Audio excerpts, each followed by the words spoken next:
Telugu Desam party నాయకుల ఆధ్వర్యంలో Telugu Desam party వ్యవస్థాపకులు స్వర్గీయ నందమూరి తారక రామారావు 30వ వర్ధంతి కార్యక్రమాలు ఘనంగా నిర్వహించారు. ఈ సందర్భంగా చిత్తూరు తెలుగుదేశం పార్టీ కార్యాలయంలో చిత్తూరు శాసనసభ్యులు గురజాల జగన్మోహన్ ఆధ్వర్యంలో ఎన్టీఆర్ చిత్రపటానికి పూలమాలలు వేసి ఘనంగా నివాళులు అర్పించారు. అనంతరం చిత్తూరు నగరంలో ఉన్న ఎన్టీఆర్ విగ్రహాలకు పూలమాలలు వేసి పాలాభిషేకం నిర్వహించారు. ఎన్టీఆర్ చేసిన సేవలు, ఆయన ప్రజల కోసం చేసిన మేలు గురించి ప్రజలకు తెలియజేస్తూ ఈ వర్ధంతి కార్యక్రమాలను భక్తిభావంతో నిర్వహించారు. ఈ కార్యక్రమంలో చిత్తూరు జిల్లా తెలుగుదేశం పార్టీ అధ్యక్షులు షణ్ముగం ఎన్టీఆర్ విగ్రహానికి పూలమాలలు వేసి నివాళులు అర్పించారు.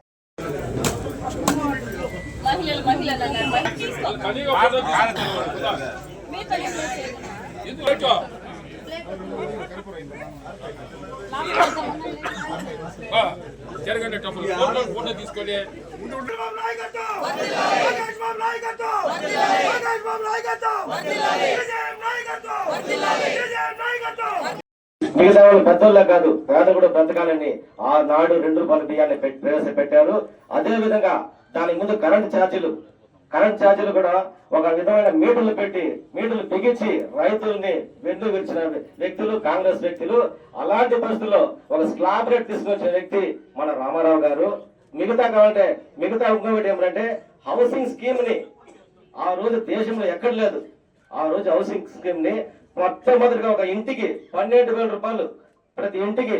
అదే మా ఊర్లో కూడా, మా కాలనీలో కూడా కొంతమందికి ఒక 60-70 మందికి ఆ రోజులోనే ఒక ఎన్టీఆర్ కాలనీ ఒకటి నిర్మించడం జరిగింది. ఆ రోజులోనే 12,000 రూపాయలు ఆ రోజు ఇచ్చి ప్రతి ఒక్కరు ఇల్లు కట్టుకోండి, ఈ గుడిసెలు ఉండకూడదు, పేదలు ఉండకూడదు అని చెప్పి ప్రవేశపెట్టిన వ్యక్తి మన ఎన్టీ రామారావు గారు. అదే విధంగా ఫస్ట్ టైం పెన్షన్ ని ఈ రోజు మనము దేశంలోనే లేదు 4,000 రూపాయలు ఇచ్చే రాష్ట్రం ఏదంటే ఒక్క ఆంధ్రప్రదేశ్ మనం రాష్ట్రం మాత్రమే. నందమూరి తారక రామారావు గారు మన మధ్యలో లేకపోయినా వారు చేపట్టిన అనేక సంస్కరణలు, ఈ పార్టీ స్థాపించి ఎందరికో బడుగు బలహీన వర్గాలకి అన్ని రకాలుగా, ముఖ్యంగా మహిళలకి రిజర్వేషన్లు కానీ, ఆస్తి హక్కు కానీ, మహిళలకి అన్ని రకాలుగా తెలుగుదేశం పార్టీ ఆనాడు నుండి ఈనాడు దాకా కొనసాగుతుంది.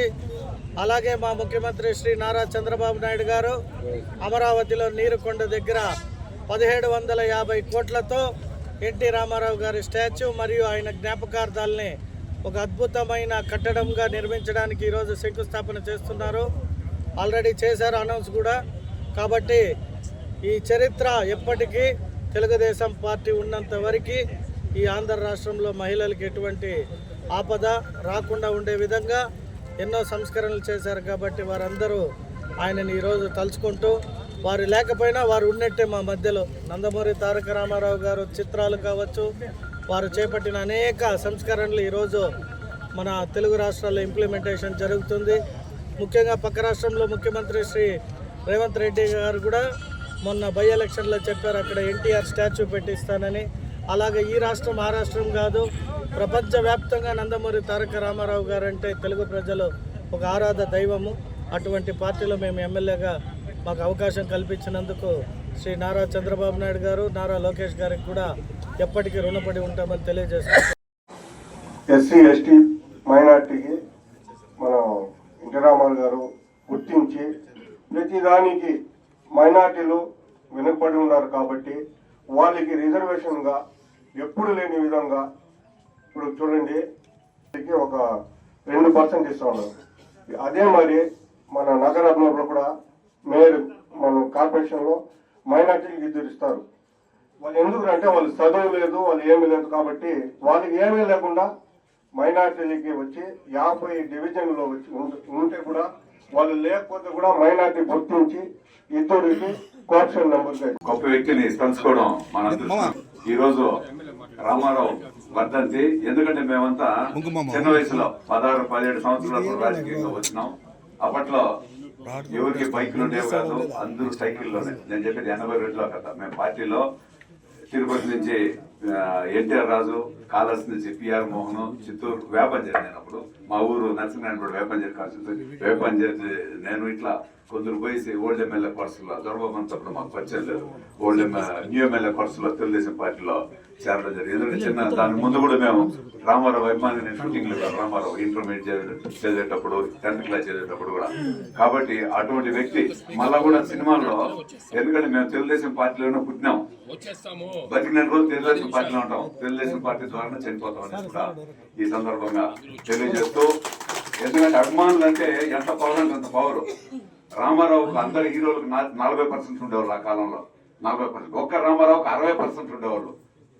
అంత గొప్ప వ్యక్తి. ఎందుకంటే అన్ని రకాలు మీరంతా ఇప్పుడు రామారావు గొప్ప గురించి అందరూ చెప్పినాడు. చాలా మాకంతా కూడా ఆ గొప్పలు చెప్తుంటే కళ్ళు చెమరుస్తూ ఉంటాయి. ఎందుకంటే మా బ్లడ్ రామారావు అభిమానులు కాబట్టి. అభిమానులు అంటే మిగతా సినిమా హీరోల అభిమానులు ఉంటారు కదా, వాళ్ళకి ఎంత ఎనర్జీ ఉంటుందో అప్పుడు అంత ఎనర్జీ ఉండేది. ఒక ధైర్యం అంటే అంత ధైర్యంగా 20-50 మంది సైకిల్ వేసుకునేవాళ్ళు. అప్పుడు ₹2 మెంబర్షిప్ ఉంది. ఇప్పుడు మరిగా కంప్యూటర్లు సాఫ్ట్వేర్లు అంతా లేదు. ఊరూరికి పోయి చీట్లు ఇచ్చేవాళ్ళు. ₹2 కలెక్ట్ చేసుకునేసి ఊరూరికి పోయి సైకిళ్లలో 50 మంది చేరిపోయి మెంబర్ చేరండి. ఎందుకంటే అప్పుడు పెద్దవాళ్ళంతా ఒక గ్రూప్. ఇక్కడ చంద్రనారాయణ చూస్తే చిత్తూరులో భయం, ఇంకొక రెడ్డి చూస్తే ఇంకొక ఊర్లో భయం, పెద్ద రెడ్డి చూస్తే పెద్ద నాయన చూస్తే వాళ్ళు ఏం చేస్తారు ఏమనేసి మా నాయన ఎవరు పెద్దవాళ్ళు ఎవరు వచ్చేలా మేము అప్పుడు యూత్ 16-17 సంవత్సరాల పిల్లల్నే కలుపుకునేసి ఒక సంఘటితంగా పనిచేసి అప్పట్లో అంత అభిమానంగా పనిచేసేవాళ్ళం. కాబట్టి ఆ అభిమానం అట్లే ఉంటుంది. కాబట్టి మీరందరూ కూడా అంత అభిమానంతో చాలా సంతోషం. ఆ తెలుగుదేశం పార్టీని రామారావు ఏ సమయంలో స్థాపించినాడో ఈ సమయం వరకు, ఆ తర్వాత దాని చంద్రబాబు నాయుడు కానీ లోకేష్ గారు కానీ అంతా అభివృద్ధి చేస్తూ ఉంటారు. మధ్యలో మన చిత్తూరు ఎమ్మెల్యే లాంటి నాయకులు, మా లాంటి నాయకులు, ఎందుకంటే మాకు స్వార్థమే ఉండదు, మాకంత స్వార్థం లేదు.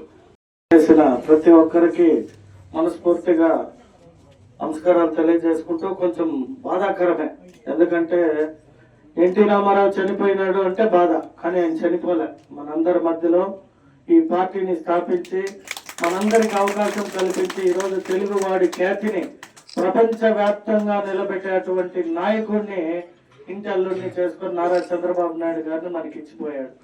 అంటే దాని ఉద్దేశం ఏమరా అంటే, మన పార్టీ పెట్టడం కాదు, పెట్టిన తర్వాత ఆ పార్టీని అలాగే నిలబెట్టాడు. అంటే ఎన్టీ రామారావు గారు ఇంకా బతికున్నారని అర్థం. ఈ పార్టీ ఎన్ని రోజులు ఉంటే అన్ని రోజులు ఎన్టీ రామారావు గారు మన మధ్యలో ఉన్నట్టు, మనతో పాటు ఉన్నట్టు. కాబట్టి వారిని చూసేకి వచ్చిన మా అమ్మ, ఆమె కడుపులో నేను 6 నెలలు అప్పుడు పార్టీ పెట్టే కాడికి పుట్టే. సో మా అమ్మ ఎప్పుడు మా ఇంట్లో పెద్ద ఫోటో ఉండేది ఎన్టీ రామారావుది, కాషాయ పట్టలో నామ తీసుకొని ఉండేది. ఆ ఫోటో ఆయన చనిపోయిన రోజు దహన క్రియలు చేసిన నేను మా ఇంట్లో. సో 15 రోజులు టైఫాయిడ్ ఫీవర్ ఏడ్చి ఆ పేపర్లలో ఆయన నటించిన అన్ని ఫోటోల్ని స్టిల్ ఈ రోజు మా ఇంట్లో ఉంది. ఒక నోట్బుక్ కతికిపిచ్చి పెట్టుకున్నా. అంటే అప్పుడే చంద్రప్రకాష్ అన్న చెప్పినట్టు వీర అభిమానం ఎన్టీ రామారావు అంటే.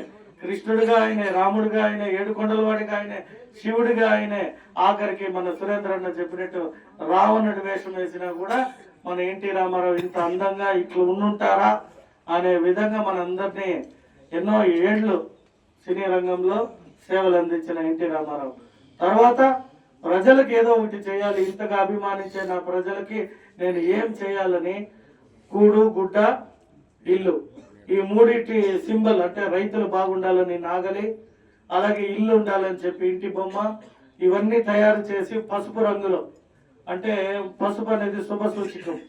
చూడండి ఈరోజు ఇక్కడ పసుపు చీరలు పసుపుతో ఉంటే చూడడానికి ఒక అందంగా ఉంటుంది. మేమంతా పసుపు చొక్కా వేసుకునేకి భలే ఇష్టపడతాం. దాన్ని ఎన్ని రకాల డిజైన్లు చేయాలి, రోజు ఒక షర్ట్ వేసినాం అనుకుంటారని రకరకాల కాలర్లో కట్ట, బట్టర్లో కట్ట, అంటే అంటే పసుపుకి అంత పవర్ అనేది చెప్తున్నా. సో ఇవన్నీ కూడా ఎన్టీ రామారావు గారికి మన నారా చంద్రబాబు నాయుడు గారు మన పార్టీ ఏమి ఇస్తుంది అంటే, రేపు నీరుకొండ దగ్గర 1750 కోట్లతో ఆయనని ఒక స్టాచ్యూ నిర్మిస్తున్నారు. అదిదా మనం మన నాయకుడికి పోయే ఘనత. కాబట్టి ఒక రోజన్నా పోతే అక్కడ ఆయన చరిత్ర ఉంటుంది.